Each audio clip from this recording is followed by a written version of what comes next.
بسم الله الرحمن الرحیم. کلمه دوم هم از جز 6 کلمه اسلام عبارت است از کلمه شهادت.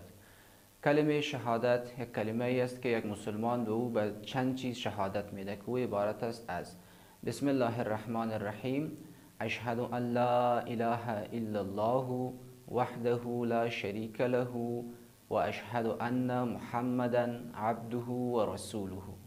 وقتی که یک مسلمان این کلمه را میگه یعنی چی؟ هدفش از این کلمه چیست که میگه اشهد ان لا اله الا الله وحده لا شریک له و اشهد ان محمدا عبده و رسوله. ترجمه این کلمه میشه اشهد ان لا اله الا الله، یعنی من شهادت میدم، من اقرار میکنم به این، شهادت میدم به این که هیچ الله جز خداوند یگانه نیست.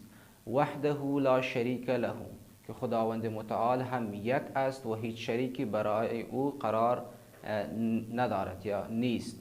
و اشهد ان محمدا عبده و رسوله، و همچنان به این شهادت میدم که حضرت محمد صلی الله علیه و آله و سلم هم بنده و فرستاده خداوند متعال است.